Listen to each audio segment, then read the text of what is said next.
Ada yang DM aku, dia tuh tanya suruh aku bikin vlog. Jadi kebetulan emang aku lagi ngerintis, pingin bikin vlog. Jadi ini langsung aja aku buat bahan sekarang. Halo, kenalin aku Khairun Izak, biasa dipanggil Roni. Aku seorang content creator sekaligus public speaker.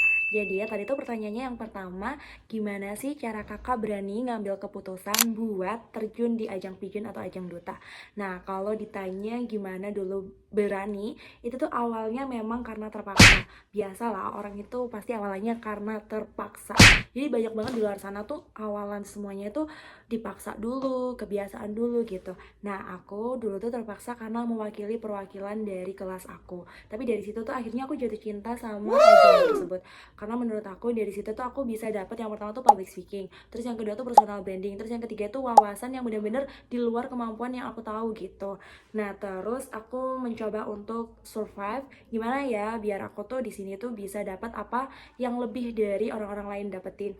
Akhirnya dari ilmu itu aku nggak mau sia-siain, dari ilmu itu aku buat ke ajang lain. Nah, dari aku ajak ke ajang lain, akhirnya yang bikin aku ngerasa ternyata kemarin aku masih belum bisa ya, ternyata kemarin tuh aku masih belum sejauh itu. Malahan ternyata waktu aku ikut ajang lain, ternyata aku selama ini masih belum duta yang dikatakan duta gitu kan. Nah, berawal dari putra-putri fakultas yang hanya perwakilan dari sekolah aku, maksudnya dari kelas aku. Dari situ tuh akhirnya aku ngerasa ternyata di putra-putri fakultas tuh aku belum maksimal. Ketika aku di ajang duta kampus mewakili ke tingkat yang lebih tinggi, ternyata di situ tuh aku gagal. Nah, tapi dari kegagalan ini yang bikin aku tuh semakin berani lagi ngambil keputusan bahwasanya emang ternyata di duta itu banyak banget yang perlu kita pelajari, yang perlu kita keluarkan effortnya, prosesnya untuk bisa menjadi seorang duta yang baik itu ternyata gak segampang itu. Nah, dari situ di ajang duta kampus itu aku gagal. Akhirnya aku perbaikin. Apa ya? Yang pertama, oh ternyata 5B itu penting, brand, beauty, behavior dan lain-lainnya itu penting. Akhirnya aku belajar lah, belajar make up, belajar grooming yang baik, belajar beauty class lah, intinya kayak gitu-gitu. Terus juga aku ngerasa nih skill public speaking aku masih jelek. Kayak ini tadi aku ngomong tuh masih banyak kan yang belibet, kayak masih ada yang balik lagi gitu. Nah, dari situ akhirnya aku belajar. Ternyata public speaking aku kurang ya di tingkat kampus nih. Aku belajar yang pertama tuh dari YouTube, yang kedua dari podcast, terus yang ketiga tuh dari baca buku. Karena aku suka baca buku, aku lebih tekunin lagi. Ternyata dari baca buku itu tuh bisa bikin kita makin jago skill public speaking. Nah, terus dari situ aku belajar lagi yang terakhir tuh apa ya, personality. Bener banget, karena dari ajang duta tuh yang dicari bukan orang yang punya jiwa-jiwa apapun itu, tapi memang yang jiwanya menjiwai gitu lah, intinya kayak gitu. Akhirnya aku belajar gimana sih personality yang baik untuk menjadi seorang duta, dan ternyata banyak banget yang perlu aku pelajari, mulai dari manner aku, mulai dari cara aku berbicara gimana, terus mulai gimana aku mengontrol emosi dan lain-lain. Terus juga aku perbaiki emosi aku yang kurang, positive thinking aku tambah, kayak gitu-gitu lah intinya. Nah, dari situ aku memberanikan diri untuk ikut ajang lain yaitu di tingkat kota. Ternyata berhasil, dapet juara 2. Terus aku ke tingkat Jawa Timur, di beberapa ajang ada yang berhasil menjadi the winner. Terus sampai ke tingkat Indonesia itu ada 2 ajang, yaitu Duta Pustaka Indonesia dan Putra Putri Maritim Indonesia yang semi-semi militer itu. Nah, gitu. Jadi kalau tadi tuh pertanyaannya, semoga cukup menjawab ya pertanyaannya, gimana dulu berani ngambil keputusan. Karena memang pertama terpaksa, terus kedua karena aku udah jatuh cinta. Akhirnya effort apapun itu bakal aku kasih, bakal aku lakukan, bakal aku usahain, aku perjuangin, karena aku udah bener-bener nemu nih gongnya. Oh ternyata di sini nih jiwa aku, oh ternyata di sini nih yang mau aku tekunin gitu. Terus pertanyaan yang kedua tuh kalau nggak salah gimana cara bagi waktu. Bener banget, bagi waktu itu emang penting ya, karena aku dulu tuh ada 2 organisasi sama ada 2 duta waktu di awal. Itu tuh kelimpungan banget. Kamu tahu kelimpungan gak sih apa ya bahasanya? Intinya tuh aku bingung, aku nggak bisa sama sekali untuk membagi waktu. Akhirnya aku belajar, ternyata bagi waktu tuh yang paling banget bisa kita terapin tuh dari kita, kalau Islam tuh dari sholat. Gimana kita manajemen sholat kita agar nggak telat, itu tuh sama dengan kita belajar gimana kita ngatur. Jadi yang pertama kalau ngatur waktu, itu tuh dari mana yang paling prioritas.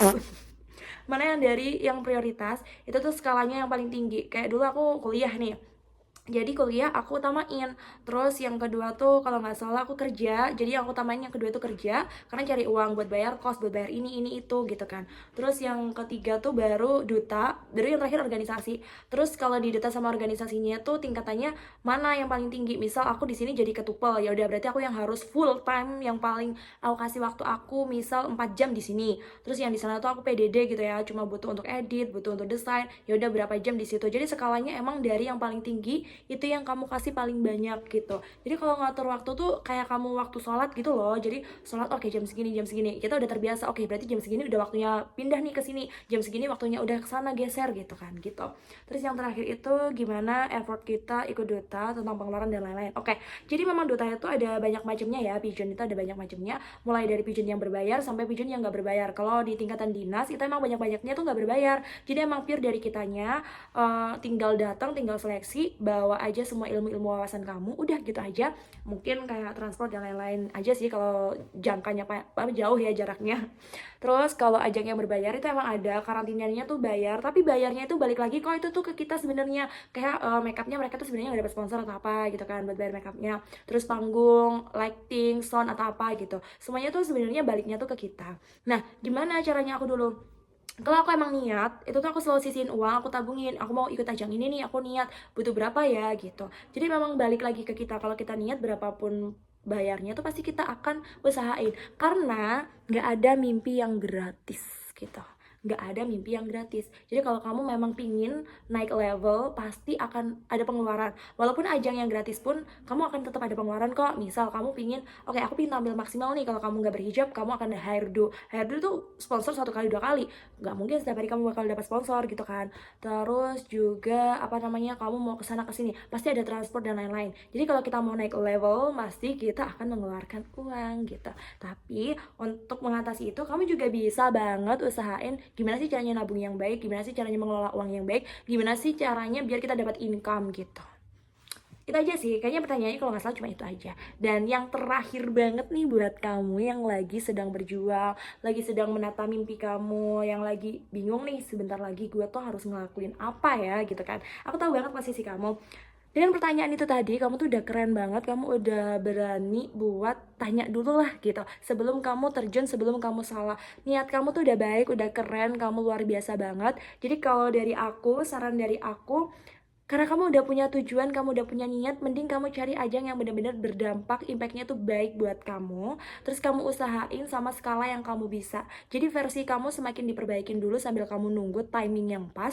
Terus kamu sambil belajar biar niat kamu tuh ekspektasinya tinggi, nggak jatuh. Karena apa? Kalau kamu udah niat, kamu punya waktu dari mulai kamu niat sampai pendaftaran itu ada, bisa buat belajar, tingkatin public speaking kamu, tingkatin personal branding kamu, personality kamu, manner kamu, 5B, attractive, kreatif, dan lain-lain kamu, biar kamu udah ada niat tapi kamu nggak jatuh, kamu nggak gagal, kamu berhasil gitu.